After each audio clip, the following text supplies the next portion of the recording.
Good morning. Good morning. My talk is called Praise Your Health.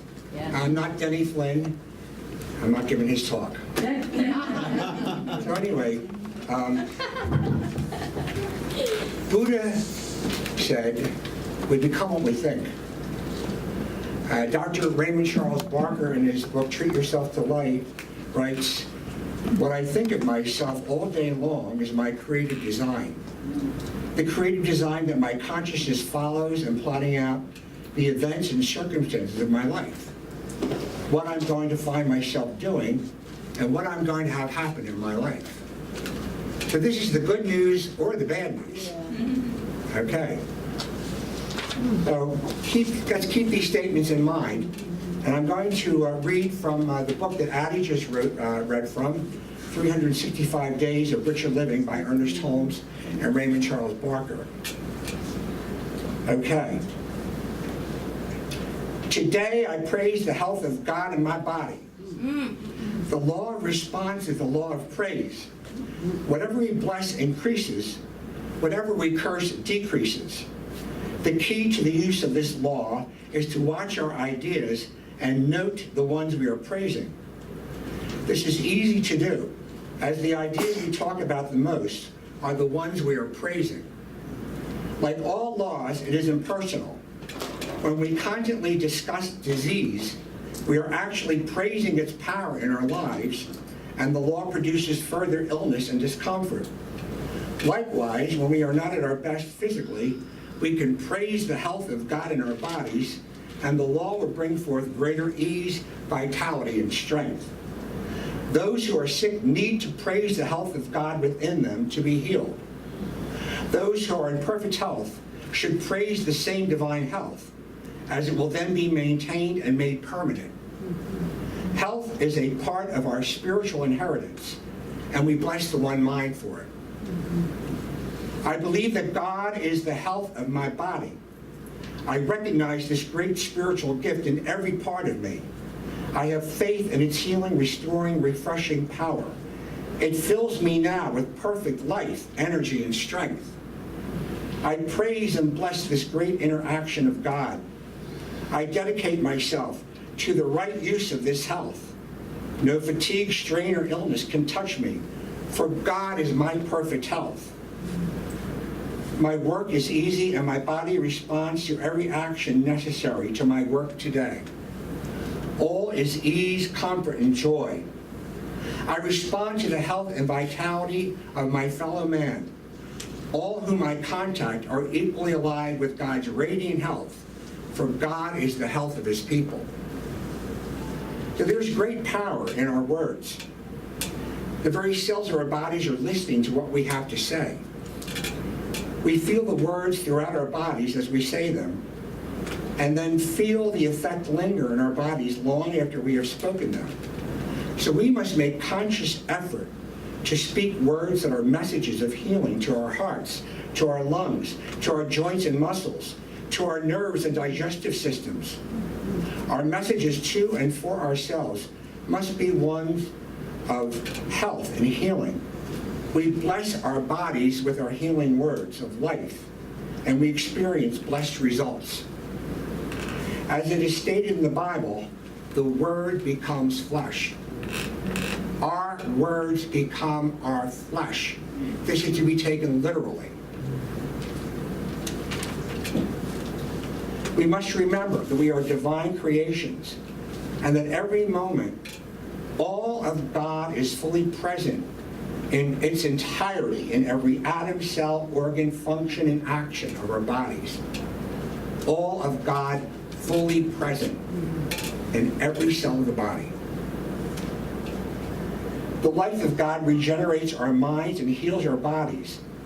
As we unify with our source, the presence of God within us, we can feel new energy rising from within. Our every word of praise for the health of God in our bodies is a healing prayer. So we must keep our minds centered on the presence of God. Our very thoughts and words enliven us. As we praise the health of God in our bodies, we become stronger and healthier. We must realize that there is a divine blueprint of wholeness and perfection within us, and that our natural state is one of health, vitality, and strength. We thank God for its presence within us, renewing, restoring, and sustaining us. Realize that every organ, cell, and function of our bodies is constantly maintained and restored to wholeness through the healing power of divine life within us. We need to keep in mind thoughts and words that affirm perfect health. We must envision our health as it truly is, the very presence of God within every cell, atom, organ, function, and action of our bodies. If not feeling at our best, we must keep in mind thoughts of wholeness and know that our healing is taking place now. Healing can come in an instant or over time, but we must remain open to God's healing presence active within us at all times. We praise the health of God within us and claim our wholeness. If some outside support is needed, we know that God is at work guiding us to the right doctors, the right healers who can support us in achieving full health. We rely on the guidance of God and making our own choices in seeking the health of any needed help. A guy was suffering from a miserable cold, and he goes to the doctor and he begs him for some relief. The doctor prescribes pills, but after a week, the guy is still sick. The doctor gives him a shot, but that doesn't help his condition either. Okay, this is what I want you to do, says the doctor on the third visit. I want you to take a hot bath, then throw open all the windows and stand in a draft. But I'll get pneumonia, protests the man. Doc replies, I know. That I can heal. Of course, computers have become a major factor in the medical field. A man went to the emergency room with a terrible pain in his side. They took x-rays, and the doctor told the man that his x-rays showed a broken rib. But the doctor said, don't worry, we fixed it with Photoshop. Go home.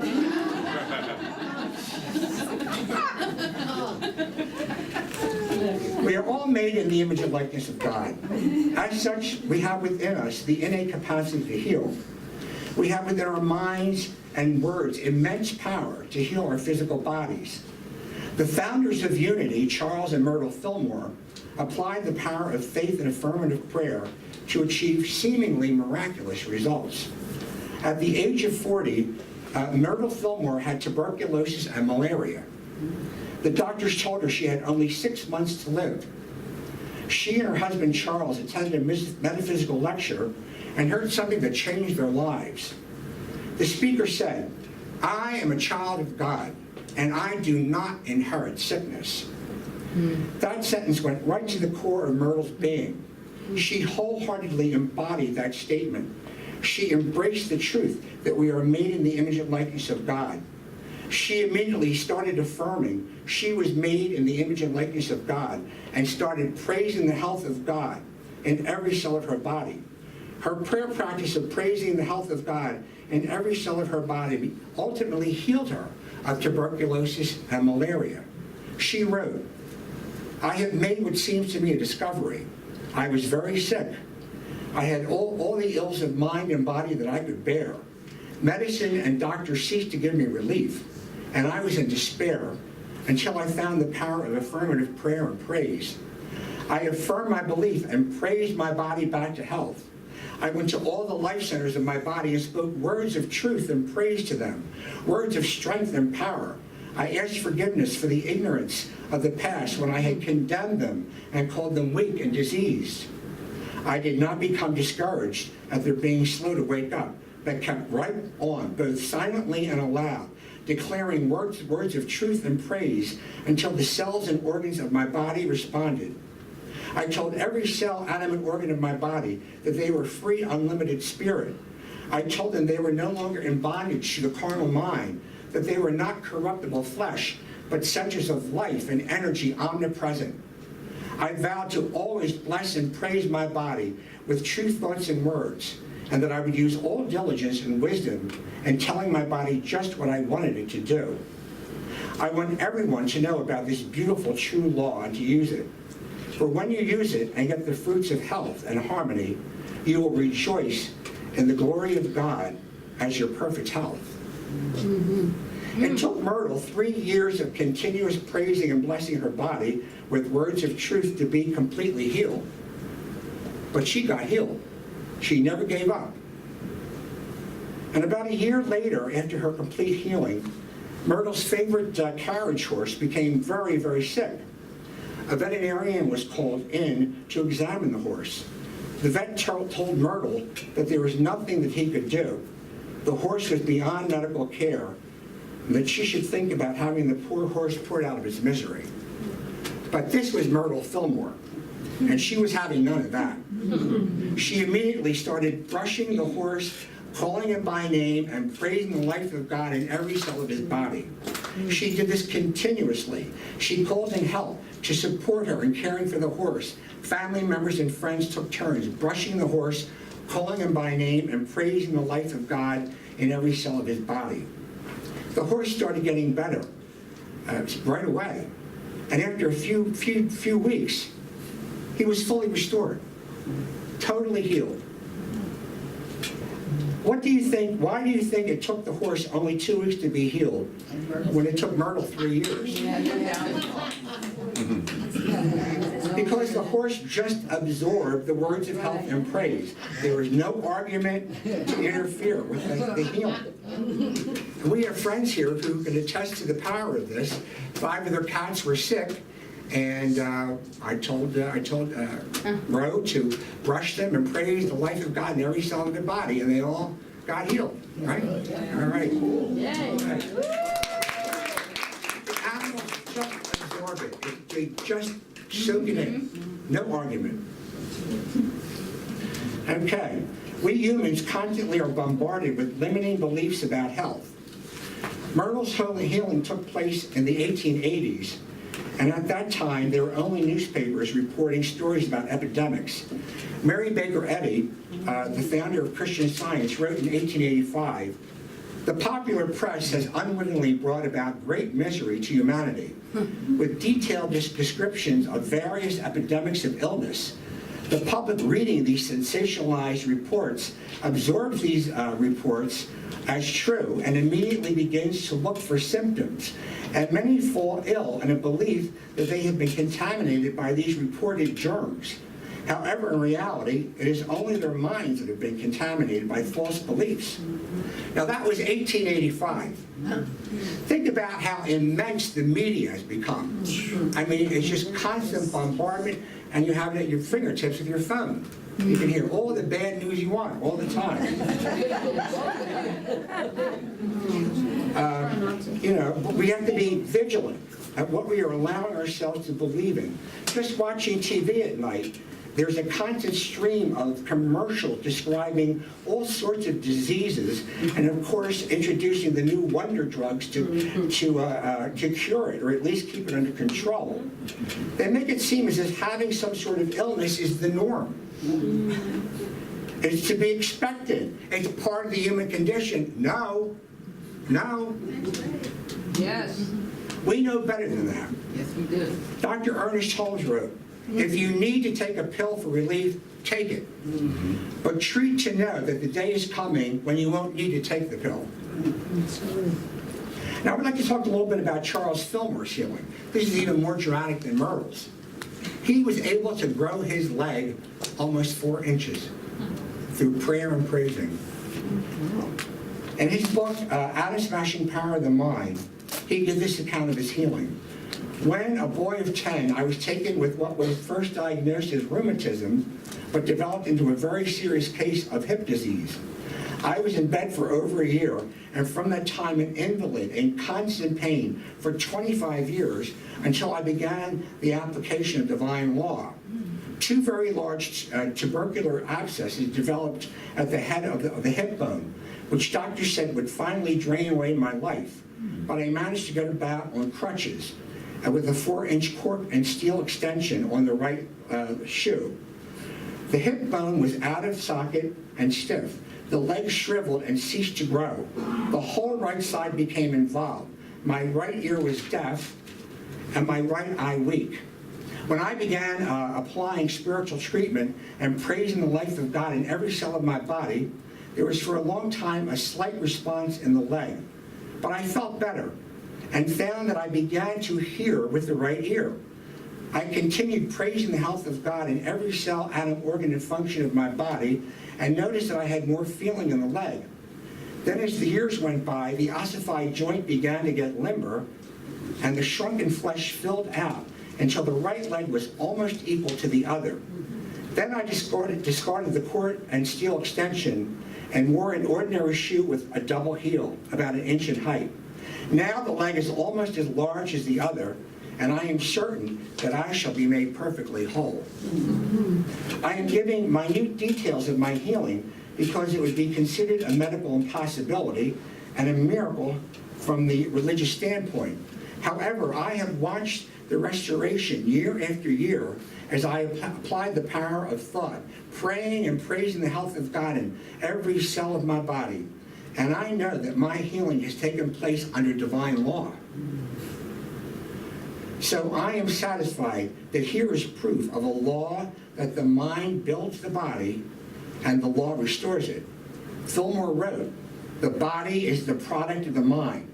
What man images in his mind will eventually appear in his body and the body of his affairs."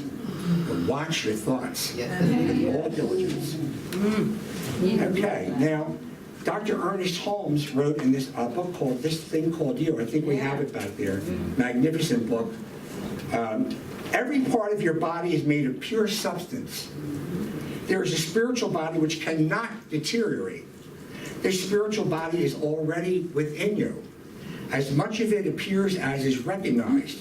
It is the mind that makes this recognition. It is the mind that blocks or permits the emanation of this spiritual body through the physical form.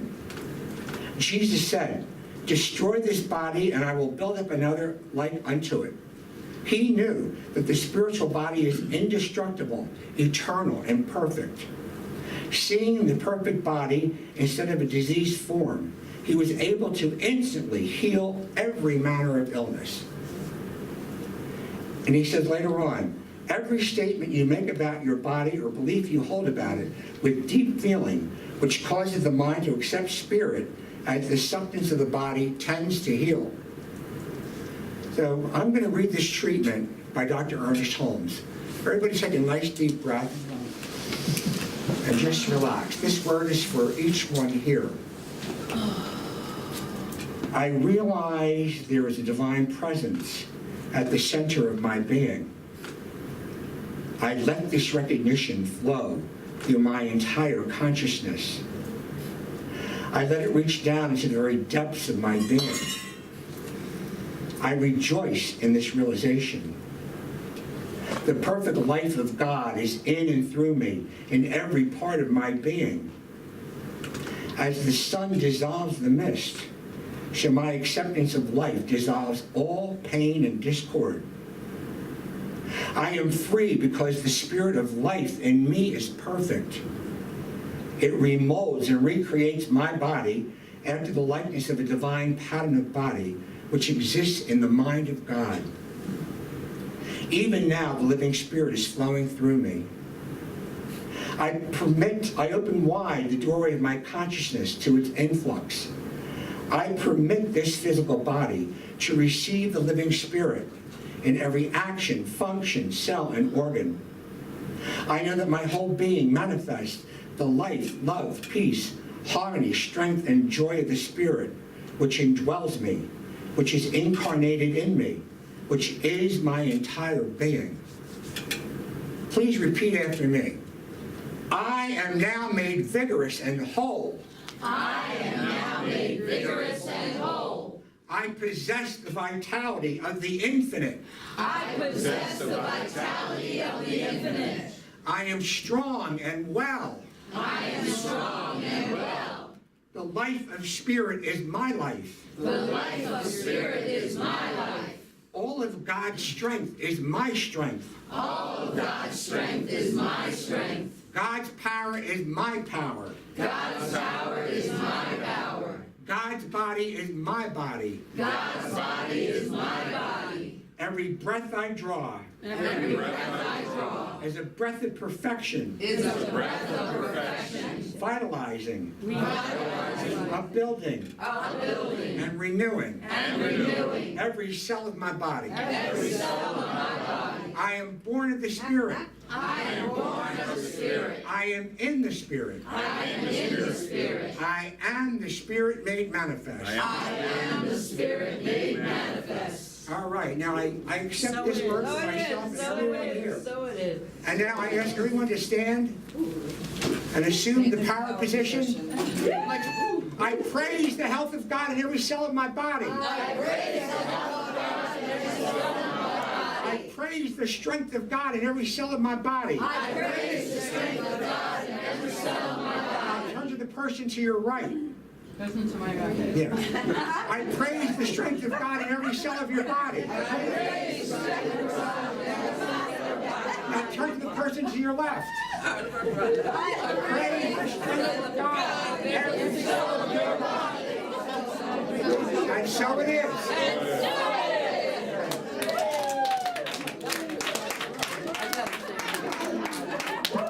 God bless you.